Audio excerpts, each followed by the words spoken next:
चारों दोस्त अर्जुन, मेघा, रोहित और स्नेहा कॉलेज के दिनों से साथ थे। वे एक दूसरे को बहुत अच्छे से जानते थे और अक्सर एक साथ कहीं घूमने जाया करते थे। इस बार उन्होंने गर्मियों की छुट्टियों में कुछ अलग करने का फैसला किया। वे एक लंबा रोड ट्रिप प्लान करने लगे, जहां वे मुंबई से निकलकर पहाड़ों की ओर जाएंगे, जंगलों और पुराने रास्तों से गुजरेंगे। अर्जुन, जो उनकी ग्रुप का ड्राइवर था, ने अपनी पुरानी लेकिन भरोसेमंद कार को पूरी तरह चेक करवाया था। मेघा ने रास्ते की मैपिंग की जिम्मेदारी ली, रोहित ने खाने पीने का सामान रखा और स्नेहा ने सभी जरूरी चीजें और कैमरा पैक किया था। सवेरे 6 बजे उन्होंने मुंबई की चमकती गलियों को पीछे छोड़ दिया। शुरुआत में रास्ता सुंदर था, हरी भरी घाटियां, खुले आकाश के नीचे, सड़क के किनारे फूल और पेड़। वे चारों अपनी पसंदीदा गाने गा रहे थे और कार में हंसी मजाक का माहौल था। लेकिन जैसे जैसे वे शहर से दूर होते गए, रास्ता सुनसान होने लगा। पेड़ों की छांव इतनी गाढ़ी हो गई कि सूरज की रोशनी मुश्किल से जमीन तक पहुंच पा रही थी। अचानक मेघा ने कार को थोड़ा धीमा किया। दोस्तों, ये रास्ता सही है क्या? मैप पर तो ये छोटी सी सड़क है और इतनी सुनसान भी। मेघा ने चिंता जताई। चिंता मत करो, ये वैकल्पिक रास्ता है, इससे हम जल्दी पहुंच जाएंगे। चलते रहो, अर्जुन ने कहा और कार को आगे बढ़ाया। कार के अंदर का माहौल बदल रहा था। अचानक सन्नाटा छा गया। चारों की आंखें बाहर के अंधेरे पेड़ों और घने जंगल को देख रही थीं।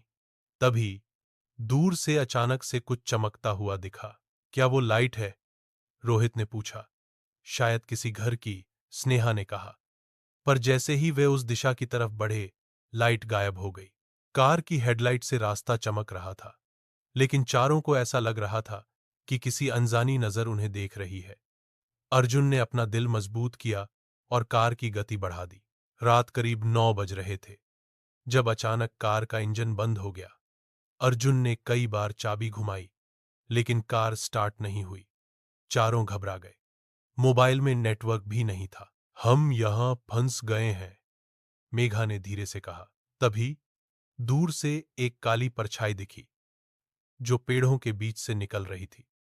चारों ने एक दूसरे की तरफ देखा। उनकी सांसें तेज हो गईं। चलो, बाहर निकलते हैं, शायद कोई मदद मिल जाए, अर्जुन ने कहा। लेकिन जैसे ही वे कार से बाहर निकले, उस परछाई ने अचानक से तेज हवा के साथ हंसी की आवाज निकाली। चारों के रोंगटे खड़े हो गए। चारों दोस्त डर के मारे ठिठक गए थे। उस अनजान हंसी की गूंज अभी भी जंगल में फैल रही थी, जैसे कोई छुपकर उन्हें देखने आ गया हो। किसी का मजाक तो नहीं बना रहे ये आवाजें? रोहित ने अपने आप को समझाने की कोशिश की। नहीं यार, ये असली है, हमें तुरंत कार के अंदर जाना होगा, स्नेहा ने फुसफुसाया। अर्जुन ने जल्दी से कार के दरवाजे खोले और सब अंदर घुसे। उन्होंने इंजन फिर से स्टार्ट करने की कोशिश की, लेकिन कार फिर भी जमी हुई लग रही थी। इंजन की हालत ठीक है, कुछ गड़बड़ बिजली में हो गई है शायद, अर्जुन ने कहा। पर हमें यहां से निकलना होगा, मेघा ने जोर देकर कहा। चारों ने मोबाइल चेक किया, पर नेटवर्क अभी भी नहीं था। आसपास का इलाका सूना और सुनसान था। पेड़ों के बीच से कभी कभार पत्तियों की सरसराहट होती, जिससे ऐसा लगता जैसे कोई उन्हें दूर से देख रहा हो। तभी दूर से एक धीमी रोशनी दिखाई दी। चारों ने निर्णय लिया कि वे रोशनी के पास जाकर मदद मांगेंगे। कार को धक्का देकर उन्होंने उसे धीरे धीरे रास्ते के किनारे खड़ा किया, फिर पैदल चलने लगे उस रोशनी की ओर। जैसे जैसे वे आगे बढ़े, हवा और भी ठंडी होती जा रही थी और जंगल की आवाजें अजीब सी लगने लगीं। अचानक स्नेहा ने कुछ देखा और चिल्लाई, रुको, वहां देखो। उनके सामने एक पुराना टूटा फूटा कुटिया था, जिसकी खिड़कियां टूटी हुई थीं और दरवाजा अधखुला था। कुटिया से बाहर एक धुंधली लाल रोशनी झलक रही थी। शायद कोई वहां है, अर्जुन ने कहा, पर सबके मन में डर था। स्नेहा ने हिम्मत जुटाई और दरवाजा धकेल दिया। अंदर का दृश्य देखकर चारों के होश उड़ गए। दीवारों पर अजीब से निशान बने हुए थे, जो जैसे खून के छींटों से बने थे। फर्श पर पुरानी सूखी पत्तियां बिखरी थीं और सबसे डरावनी बात, एक टूटी हुई पुतला दीवार से लटक रही थी, जिसकी आंखें खाली और काली थीं। हमें यहां से निकलना चाहिए, मेघा ने कांपते हुए कहा। तभी कुटिया के अंदर से धीमी आवाज आई, जैसे कोई धीरे धीरे फुसफुसा रहा हो। तुम यहां क्यों आए हो? चारों ने पीछे हटकर बाहर भागना शुरू किया। जैसे ही वे बाहर निकले, कुटिया का दरवाजा जोर से बंद हो गया। उन्होंने देखा कि उस कुटिया के आसपास का इलाका अचानक बहुत ठंडा हो गया था। हवा ने उनका सामना किया और पेड़ों की शाखाएं अचानक से ऐसे हिली जैसे वे जीवित हों। चारों दोस्त कुटिया से दूर भागे, पर उनकी धड़कनें अभी भी तेज चल रही थीं। जंगल की ठंडी हवा उनके चेहरे पर ठंडी थपकी दे रही थी, लेकिन मन कहीं और था। उस अजीब फुसफुसाहट और कुटिया की टूटी पुतली की आंखों में बसी खाली खामोशी। हमें जल्दी से कार तक वापस जाना होगा, यहां रात बिताना सही नहीं होगा, अर्जुन ने कहा। मेघा ने मोबाइल निकाला। नेटवर्क फिर भी नहीं था। चारों ने मिलकर फैसला किया कि वे कार तक पहुंचेंगे और वहीं इंतजार करेंगे जब तक सुबह नहीं हो जाती। रास्ते में अचानक रोहित ने ठोकर मारी और नीचे गिर पड़ा। चारों उसके पास पहुंचे, पर वह कुछ कह नहीं पाया। अचानक उसकी आंखें काली होने लगीं और वह जोर से बोला, हमें छोड़ दो, हमें छोड़ दो। चारों डर गए, पर स्नेहा ने उसे पकड़कर पूछा, रोहित, तुम ठीक हो? क्या हो रहा है? रोहित की आंखों में अजीब चमक थी, पर धीरे धीरे वह सामान्य हुआ। मुझे कुछ दिखा, कुछ आवाजें। वह कांप रहा था। जैसे जैसे वे कार के करीब पहुंचे, एक बड़ी परछाई उनके सामने आई, जो बहुत बड़ी और डरावनी थी। उसकी आंखें लाल रंग की चमक रही थीं। तुम लोग इस जंगल में नहीं आ सकते, परछाई ने गहरी आवाज में कहा। चारों ने एक दूसरे की तरफ देखा और फिर कार की तरफ दौड़े। अर्जुन ने तेजी से गाड़ी स्टार्ट की और कार ने जोर से बत्ती जलाकर उस परछाई से दूरी बनाई।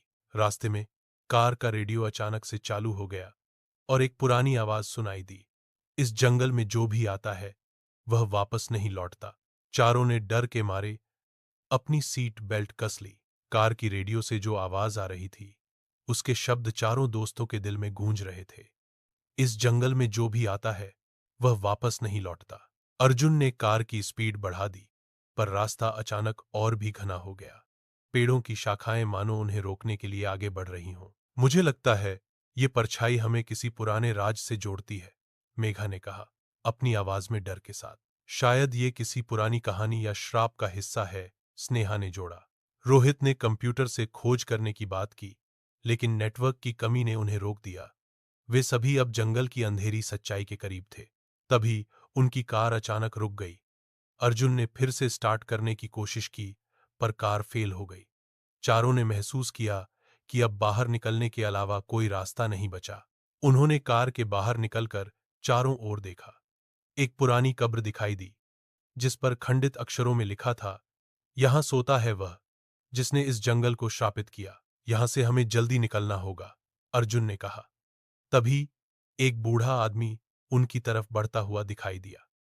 उसका चेहरा झुर्रियों से भरा था और आंखों में गहरा दर्द।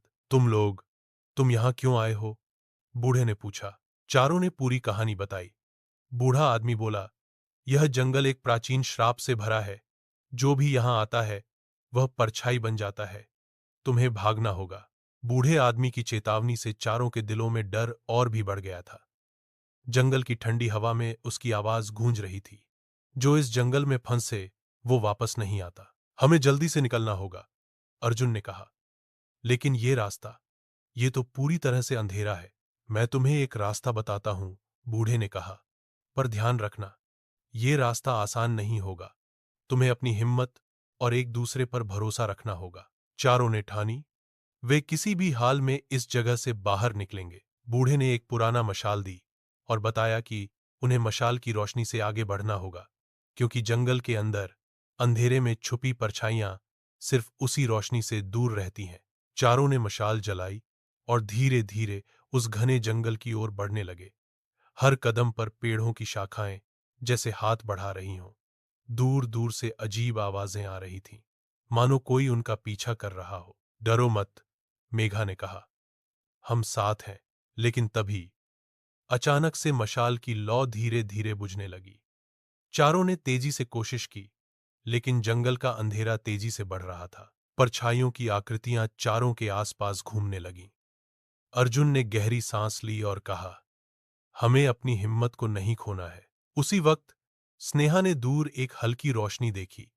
वहां देखो, शायद वो रास्ता है। चारों दोस्त एक साथ उस रोशनी की ओर भागे, पर जैसे जैसे वे करीब पहुंचे, रोशनी अचानक से बुझ गई। अब उनके सामने केवल अंधेरा था और परछाइयां उनके कदमों के साथ कदम मिला रही थीं। चारों दोस्त उस घने अंधेरे में घिर चुके थे। परछाइयों की सरसराहट उनके कानों में गूंज रही थी और हर कदम पर डर ने उन्हें घेर रखा था। मशाल की रोशनी धीरे धीरे बुझती जा रही थी, मानो अंधकार खुद अपनी जाल बुन रहा हो। हमें मिलकर लड़ना होगा, अर्जुन ने आवाज में ठहराव के साथ कहा। डर को डराना होगा। मेघा ने अपने दिल को संभाला और कहा, हम एक दूसरे का हाथ पकड़ें और एक दूसरे की ताकत बने। स्नेहा ने कैमरे का फ्लैशलाइट ऑन किया और तेज रोशनी जंगल की परछाइयों पर डाली। इससे कुछ परछाइयां पीछे हट गईं। रोहित ने एक पुरानी किताब याद की, जिसमें लिखा था कि परछाइयों से बचने का तरीका है कि उन्हें अपनी हिम्मत से सामना करो और उनका सच उजागर करो। चारों ने मिलकर जोर से चिल्लाया, हम डरते नहीं, हम यहां से बाहर निकलेंगे। उनकी आवाज जंगल की गूंज में खो गई, लेकिन कुछ हुआ, परछाइयों की शक्लें धुंधली होने लगीं और वे धीरे धीरे गायब होने लगीं। अचानक सुबह की पहली किरणें पेड़ों के बीच से झांकने लगीं। जंगल का अंधेरा टूट गया और चारों ने देखा कि वे उस कुटिया से कुछ दूरी पर थे। कार वहीं खड़ी थी, इंजन फिर से ठीक हो चुका था। अर्जुन ने स्टार्ट किया और वे तेजी से उस जंगल से बाहर निकल गए। जब वे शहर के करीब पहुंचे, तो चारों ने ठाना कि वे इस घटना को कभी भूलेंगे नहीं, पर साथ ही यह भी कि वे हमेशा एक दूसरे के साथ रहेंगे, चाहे जो भी हो।